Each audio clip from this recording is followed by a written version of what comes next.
Hello everyone, welcome back to my channel once again. Ken Roy here. Now in today's video I've got something that's really interesting and I hope that this will be able to benefit you or perhaps someone that you actually know. So this video will be focusing all about what your parents don't actually tell you before you buy your first house. And this is something which I know many people would have stumbled upon after becoming adults, and then now it's time for them to actually take the plunge in buying their first property. But then they suddenly realize what it actually takes to make this a reality. I hope that these points that I'll be sharing today will be able to help you so that you can plan better, and hopefully you will waste a lot less time and you'll be able to get to your goal of becoming a homeowner. The simple fact is most people want to be able to have the security of owning their own home. But sadly, many don't make the necessary plans at the right stages of their lives in order to achieve it. Now, before I go any further, it's important to realize that a lot of this information that I'm sharing are from my own personal opinion and views, not to mention some of the experiences that I've had over the years. So do take them with a grain of salt. I say this to say that everyone's circumstance will be different. So what's good for me may not necessarily always be good for yourself. However, I'm sure there are points that you can actually take out of this video that will be applicable to your life in order to help you achieve your dreams. Now, I'm sure if you actually follow a lot of the principles that I'm sharing today, though your circumstance may be different, it will actually mean a world of difference in how soon you can actually buy your first home. I mean, would you rather buy your first home at 25 or 50? Now, the reality is with house prices in this country constantly going up, it's becoming increasingly difficult for individuals to buy their first home. So hopefully this advice will set you up for success and not failure. Now, before I get into the video, guys, I'd love for you to share this video with someone that you know that would benefit from this. It could be a younger person or an older person, regardless. Now, I would say that a younger person probably would benefit the most from this information. Say before they leave home and go off to university, get married and then thinking of buying a property. If they could get this information from a younger age, it will help them to actually plan their life in actually realizing what is actually needed in order to secure their first home. And I think that the more people get this information earlier, they can make the right decisions along their path in order to buy their first property. So please, guys, share this with somebody that you know. If you've got a young person, sometimes they might find it difficult to listen to you as a parent or as a friend. But sometimes when they see somebody else going through the real life experience and that's sort of been through it, it might help to convince them that, these principles actually do work. So without any further ado, guys, let's get into today's video.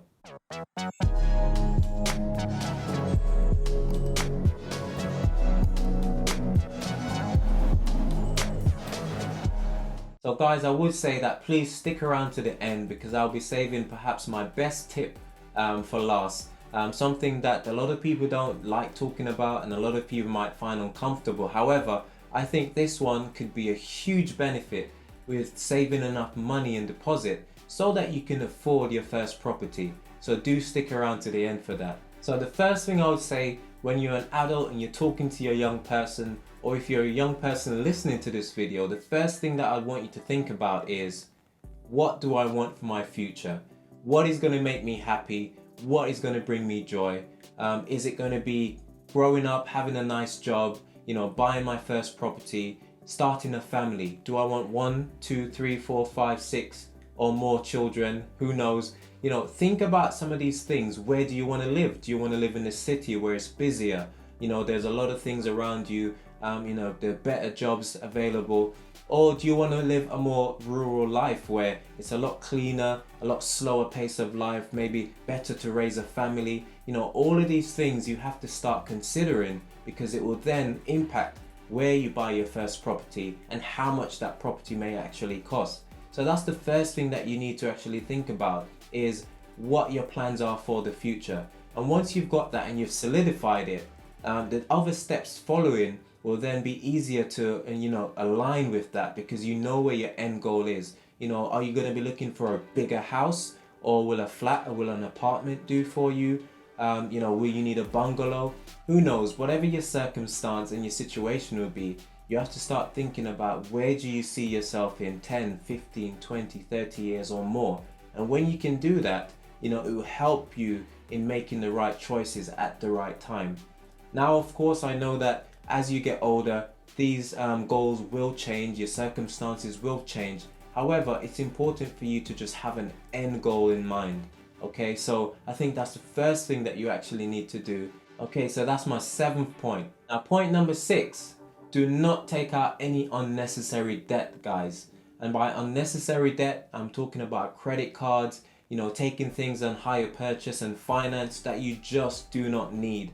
I've seen it time and time again where people go and they spend a lot of money taking out a brand new car, even though they may only drive that car a couple times a week. And they end up spending a lot of money, getting themselves into debt, using your credit card, especially when you go off to university, going on holidays and, partying, whatever it is. And you end up running up that credit card and have a debt that you find very difficult to clear. So it is essential that you do not take on any unnecessary debt. Now, it's up to you what you deem as necessary or unnecessary. However, I do realize that many of us do know what debts are necessary. That means you need them in order to survive and to maintain a quality of life. And if it's not necessary, then the argument should be, do you actually need it? Now, if you do fall into that trap of having a debt, the first thing I would say to you in terms of thinking about buying your property in the future is to focus on clearing those debts first, because the quicker you clear those debts is the quicker you'll be able to save enough deposit in order to buy your first property. So that's tip number 6. All right, so tip number 5, guys, is a simple one, and is that you've got to be prepared to move. Okay, gone are the days when you sort of grow up in an area, you've lived there all your life, you've got a great network there, and you never think about leaving. Okay, those days are well and truly over. With the way in which house prices are going at the moment, and the fact that house prices are going up faster than our wages are actually going up, it basically means that it's becoming more and more difficult to purchase properties in areas where the value is sky high. Take for example London, where my wife and I, we grew up and we lived for many years. We realized very soon that the prices of houses there were so astronomical that our salaries just wouldn't cope with purchasing a property in the areas that we would want to live. We then had to realize that in order for us to achieve our dreams of owning our property, we had to think outside the box. We would have to move out of London in order to afford a house where we'll be comfortable, and like I said, so that we can be happy in regards to whatever our goals were. So you have to be prepared to move, because the reality is that you might not be able to afford a house maybe on a single income salary where you live if you're not married, or even if you're married and you have a partner who is trying to merge your salaries together. That property in the area that you currently live might just be out of your reach. So it's absolutely crucial that you are prepared to move. Now, I know there are pros and cons to this. However, I do think that a lot of times the pros outweigh the con. And I've done a previous video explaining, the reason why we decided to move, and also looked at living in some of the cities versus the countryside and so on. So please feel free to check out those videos, guys. But yeah, be prepared to move if you're thinking about purchasing your first home. So point number 4 is you've got to be realistic with how much you can afford to actually spend on a property, what the banks will actually lend you. You also have to consider not buying a property before you're ready. And what that basically means is not buying a property before you're ready is that you have to make sure that you're set up in a way that you can actually afford the repayments. You can actually afford to pay that mortgage, especially if you fall on some leaner times. Will you have enough money? Will you have enough savings to actually keep paying for those mortgages until things get better? For those who are buying a property by themselves, you know that it's a bigger risk, because if you lose your job, you may not have a partner or somebody to actually help you pay for this property. So, there's an old proverb that I always used to listen to, and it says that, don't hang your basket higher than you can reach. Or in other words, don't buy a property that is too expensive, that if things will take a dip in your finances, you will end up, losing that property. So that's something that you definitely have to bear in mind. And secondly, to go hand in hand with that, don't buy a property until you're ready. So make sure that your job is as secure as it can be. Make sure that you've got savings to fall back on. You also have to think about, do you have debts that needs to be cleared first? This will help to reduce the amount of stress and the pressure that will actually put on you. So, this to me is a very vital point, that you always make sure that you're ready to purchase your property, and you don't jump the gun just because the opportunity might seem like the right one. And secondly, always buy within your budget. The reality is that in the future things might change, and you might then be able to upscale and to sell that property and buy a bigger place as necessary. So do keep this in mind when it comes to buying your first home. Okay, so point number 3, guys, and this one I could have put at the very first one because knowledge is power. And point number 3 is simply to educate yourself on life. Educate yourself about properties. Get as much information as possible so that you can make the most informed decisions when the time comes. A lot of people, and I'm sure if you were to speak with a mortgage advisor, or if you were to speak with someone who works in the field of properties, now a lot of folks, they don't actually know the process on what it takes to actually purchase a property. And it's only until they sit in front of a mortgage advisor and they start telling them all sorts of jargon and all sorts of things that they start thinking, okay, I have no clue what I'm doing. Thankfully, there are solicitors and people out there to talk you through it. And the more knowledge and information you have is simply the better equipped you will be in order to overcome or to tackle any obstacle in the way. And also, the more you know is the less likely someone will be to pull the wool over your eye. A good example of this is when we were buying this property that we currently live in, I was able to identify that there was some damage that was done to a wall. Now, I recognized this, and after doing some investigation, I realized that there was some water damage, but I realized that it wasn't too severe that it would put us off buying this property. However, I recognized that with that information that I had, I was able to negotiate with the seller and ended up taking several £1,000s off of the property because of this damage that was done to the property over time. So again, knowledge is power. The more you know, the more you educate yourself on life, what it will take to purchase a property and so on, the better equipped you will be. So I cannot stress, use platforms such as YouTube, use the internet. There's a world of information out there. Speak to family members who perhaps have purchased their own property before. What was it like? What does it take to, pay that monthly mortgage, renewing a mortgage after your 2-year fixed rate is up, for example. Information and knowledge is power, so I cannot stress enough that you need to just consume as much as you can so that you can be ready to buy your first property. Now guys, we're nearly there, and I'll be revealing my top tip when it comes to saving and buying your first property. Now before we get to the number 1 spot, guys, number 2 is, when do you start saving for your first house? Now it's common practice, guys, for people to think, I'll start saving for my first house when I've left secondary school, gone off to college. After I finish university, I get a nice job which is paying me well. Then I might meet somebody and get married, and then I'm going to start saving for my first house. And I think that, in the grand scheme of things, that would be great if it could all flow like that and you can get to your goals really quickly. But in my personal experience, this is not the case. The reality is that by the time you reach adulthood and start your job, you would have missed a huge opportunity for you to already have saving so that you can make your dream of owning your first home, more of a reality. Now guys, let's just think about a little scenario here. Can you imagine is, from the time you were born, your mom and your dad, they open a bank account, a savings account for you, maybe a junior ISA or something like that, and they put £20 into that savings account until you're 21. If nothing else was added to that account, on your 21st birthday, your parents would have saved £5,000 and around £40 for you by the time you're 21.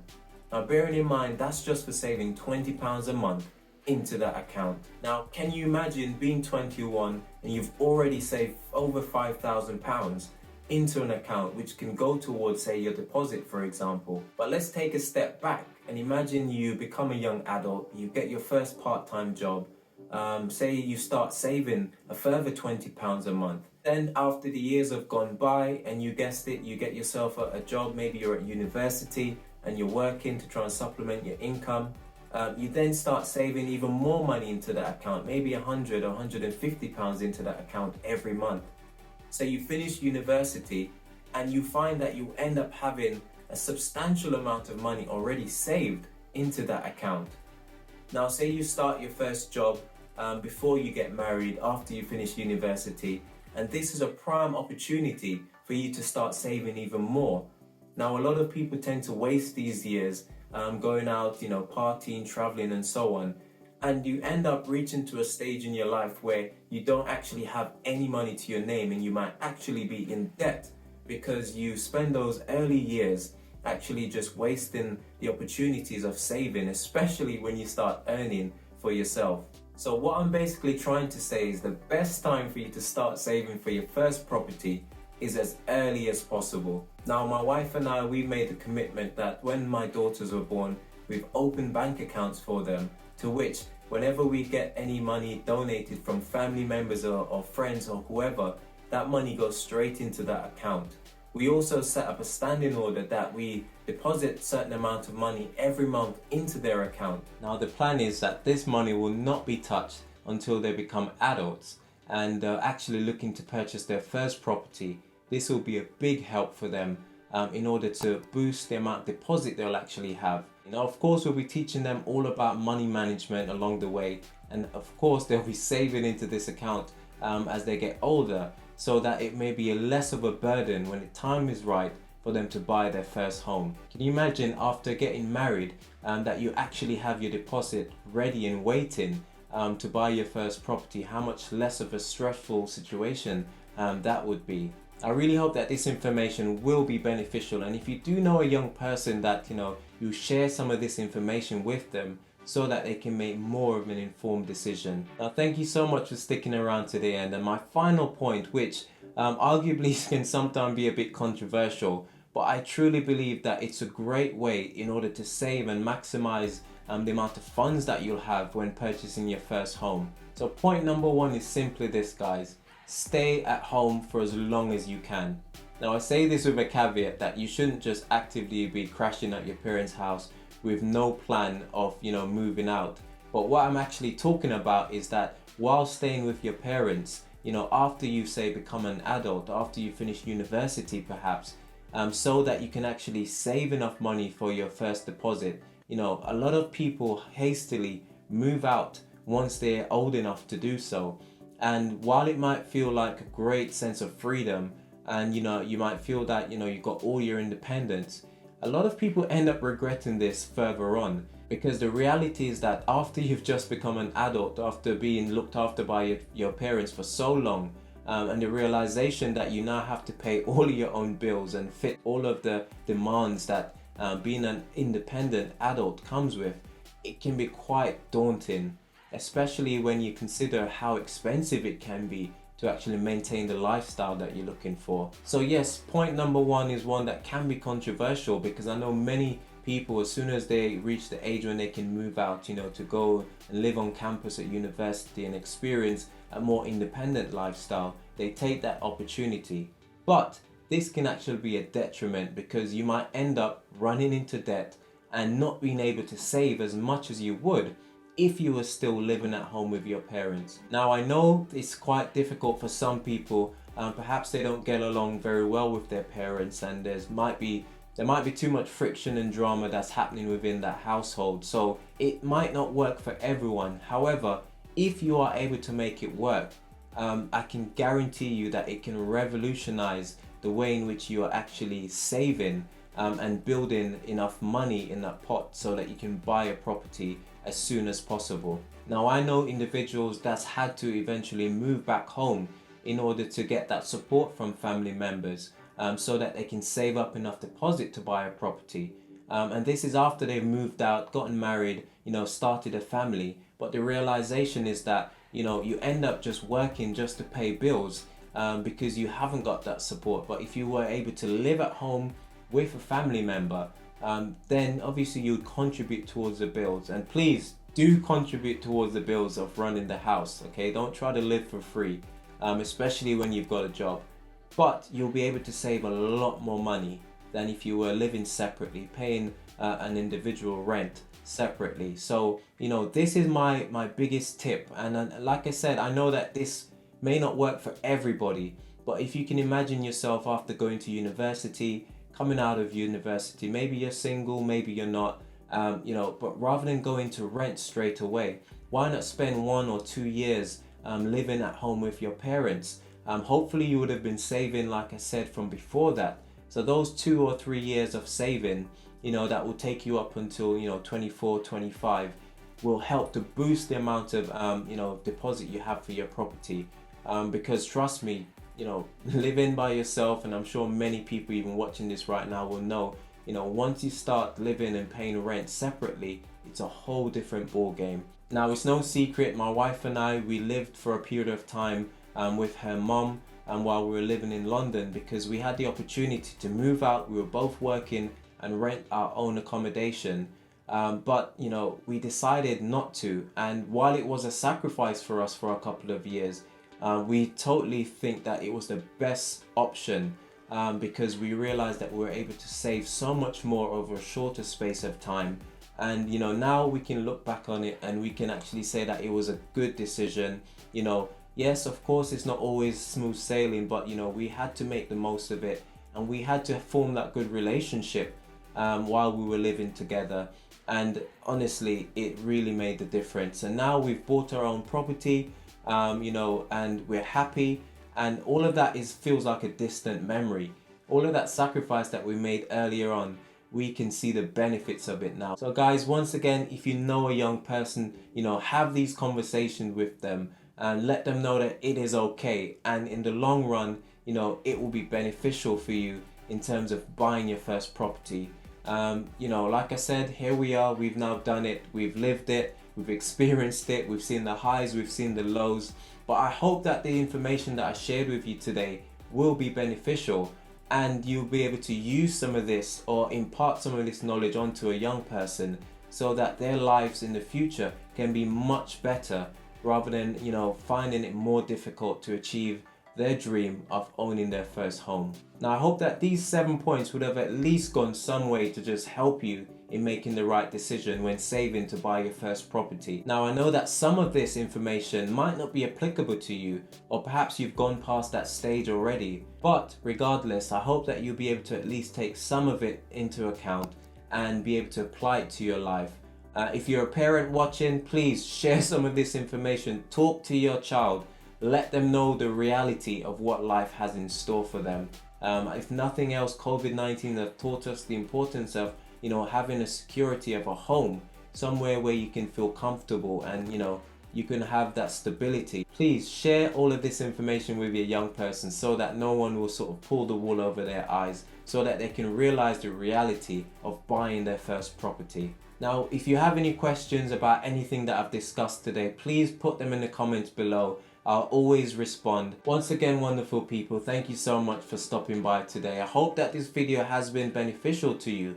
And if not you, please share it with somebody else. Now, like I said, a lot of things that I have shared today has been my first-hand experience, but I hope that a lot of it will be helpful so that it can help you along your journey to becoming a homeowner, which honestly is an amazing experience, and I really hope that as many people as possible will be able to achieve it. As always, this is Ken Roy saying, I'll see you when you see me.